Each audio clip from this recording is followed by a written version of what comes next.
Hello, welcome to another hashtag Mr. F TV podcast. This is for GCSE PE students, and this podcast is on analysing heart rates and training zones. This has been identified as an area where students in the past have found a bit difficult, a bit challenging, so it is worth reviewing it and having another look at the work that we're doing. Okay, for the students who haven't covered this yet, this will be a good little introduction to what we're looking at. Okay, so the slides here that I have got, I've taken from the step-by-step GCSE work, okay, which is available on our VLE. And there's a lot of writing there, so I'm not going to read it through. You can do that yourselves. But there are three key terms that you need to think about. And those three key terms are resting heart rate, working heart rate, and recovery rate, okay? Resting heart rate is your heart rate, your heartbeat at rest. And we may have mentioned already, the only true way to take a resting heart rate is straight after you wake up in the morning, which is difficult because most people want to have a cup of tea or coffee and crawl themselves out of their pit. So the other way of doing it is to lie on your back for 6 minutes, no stimulus at all, try not to fall asleep, then take your resting heart rate after that. Okay, so a minimum of 6 minutes. Working heart rate is as it says, it's your heart rate as you are working at the activity or exercise. So how many beats per minute your heart is working at a specific exercise. And recovery rate is how long your heart rate takes to return to normal or resting heart rate and below. Okay, a couple other terms that are on there. Talks about target zones. We'll talk a little bit about that in a minute. And aerobic and anaerobic exercise. Aerobic exercise is mainly done for activities like marathon runners, long distance cycling, swimmers, okay? People who have to do their activity for a long sustained period of time, certainly longer than 25-30 minutes. Footballers and rugby players, invasion game players will need this as well. But you need to be aware that they'll need a good foundation of aerobic fitness so they can last, they can perform, they have a level of fitness for the entire game or situation they're in, but they also need anaerobic fitness and anaerobic exercise thresholds. This is because anaerobic is for short, sharp, powerful, explosive activities such as 100-meter sprints, shot put, or javelin throwing. Invasion games players will need this as well because invasion games are not just run round at the same pace for 90 minutes or an hour. They are games made up of sprints. Okay, so whereas a netball player will need to have a good level of aerobic exercise fitness to be able to last the entire game, they also need anaerobic fitness to be able to close the player down quickly, to dodge and use agility to lose their opponent, or as a defender to stick with an opponent. So anything that's short, sharp, quick, explosive, powerful movements, that will be an anaerobic exercise. But people who are going to need to be able to last a sustained period of time, certainly longer than 20 to 25 minutes, you're looking at aerobic fitness. Okay, most activities need a combination of both. Even marathon runners will do some work on anaerobic thresholds and anaerobic fitness. You know, a sprint start, a sprint finish, kicks at the right time of the marathon to get themselves away from their closest challenger. So, you know, every activity will require bits of both.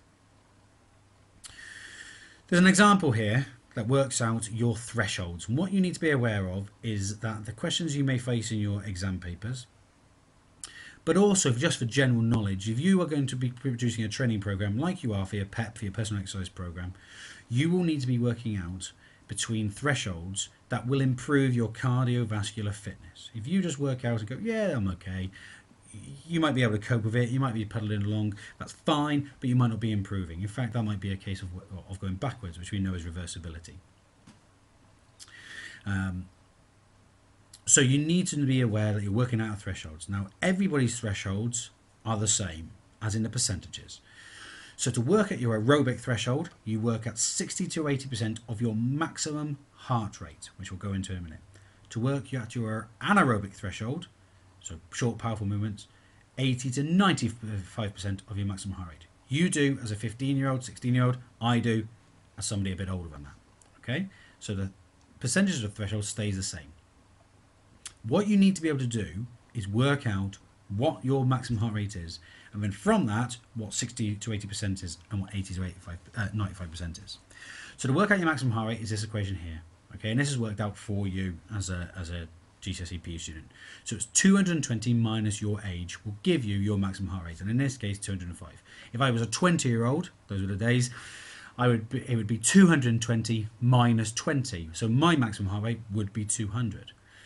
From that, you can then work out what your 60 to 80% is. So for a 15-year-old student or a 15-year-old athlete, 60% of your maximum heart rate is 123 beats per minute, and 80% is 164 beats per minute. So if you were working on your aerobic fitness, your aerobic target zone would be working out between those two numbers there. So your heart rate will need to maintain between those two numbers for you to develop your aerobic fitness.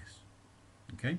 If you are somebody who's working on their anaerobic fitness, it's the same equation, 220 minus your age, and then it's just working out the slightly different percentages to find out what your anaerobic threshold is, and that is 80 to 95% of your maximum heart rate. So for a 15-year-old student or 15-year-old athlete, you're looking at between 164 and 195 beats per minute. Okay. You may have noticed that obviously as you get older, your maximum heart rate decreases, and that's normal. You know, as a younger person, you're developing, you're getting stronger, you're growing, and then when you get from 15 onwards, your maximum heart rate will begin to decrease. That's because your heart's not as efficient. Okay, there's wear and tear on the body and as such. Okay, this doesn't mean that I can't work as hard as yourself. Okay, even though I'm older, it just means that my heart rate thresholds are different. Okay, so my 95%, okay, which is the dangerous area, would be lower than yourselves. Okay, you have more capacity in your current younger state than I have at my age. Okay, so hopefully that makes sense. This slide looks at the target zones we've just been looking at. So there's your 15-year-olds, okay, 123 beats per minute to 164 beats per minute for an aerobic training, okay, and 164 to 195, okay, for anaerobic. Most activities will require you to do have a good foundation of aerobic fitness with parts of anaerobic fitness in there as well. Okay, and as you can see, it decreases over time. You need to be able to work out your maximum heart rate. Okay, actually work it out, not just the equation 220 minus your age. You need to be able to work it out. You also need to be able to work out what 60 to 80% is of the maximum heart rate, and 80 to 95%.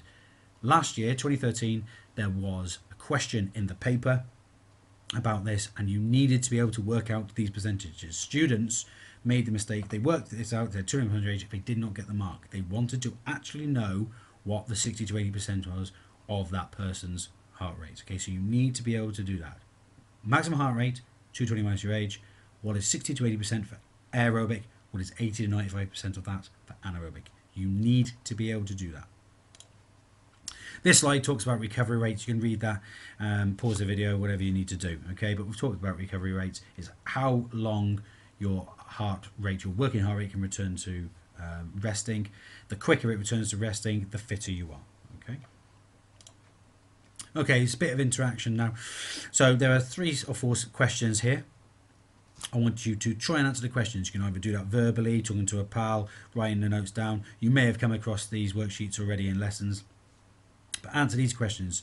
Using the graph here, fill in the method of training that you think is being carried out. If you're not so sure about methods of training, please watch the Methods of Training podcast, and that will help you. So you need to identify what the type of training is and write that is there, and write down why you believe it's that. Okay. Now what I'm saying to you now is this: pause the video in a minute. Okay. Answer the question, then play the video for the answers. Pause the video now. And here are the answers. So this type of training was interval training, and these are the reasons why. Excuse me. I'll just talk very quickly through it. Interval training, as you should know, is a set period of work and a set period of rest. You see a minutes along the bottom going over in 2s, and the heart rate along the top here. You can see that the athlete is working for 2 minutes, resting for 2 minutes. Working for 2 minutes, resting for 2 minutes. Working for 2 minutes, resting for 2 minutes. That would be interval training. It's a set period of time. Okay, so that's got to be interval training. Same question. Identify the type of training, write it in there. Why do you believe it's that type of training? Okay, pause the video now.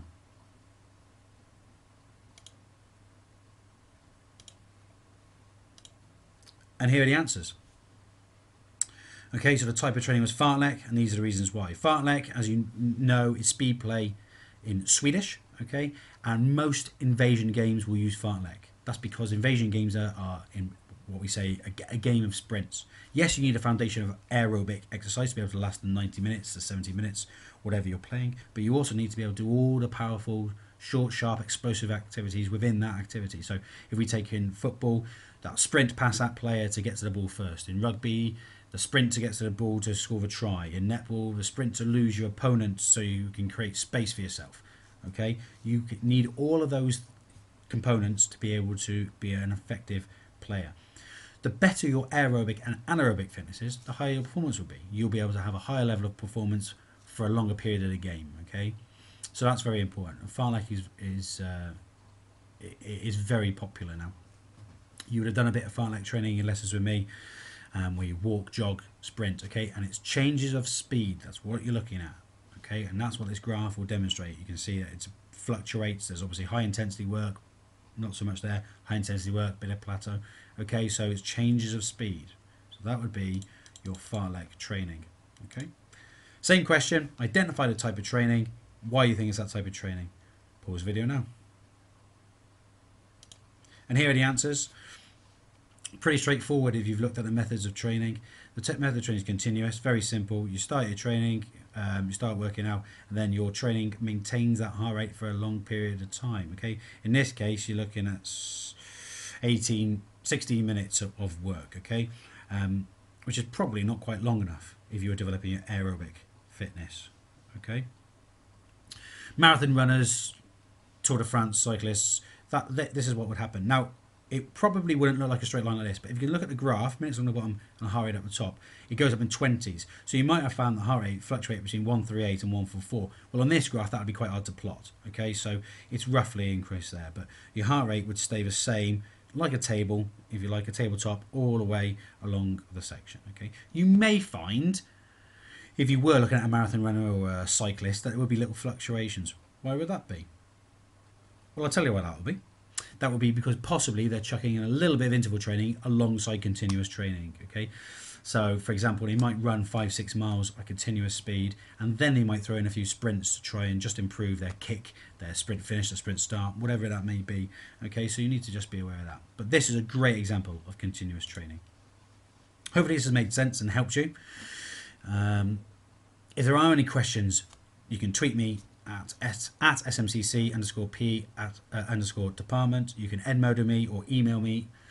You have all those details. Good luck. Complete the work. Any questions, get a hold of me. Thanks for watching. #MrFTV. #Mint.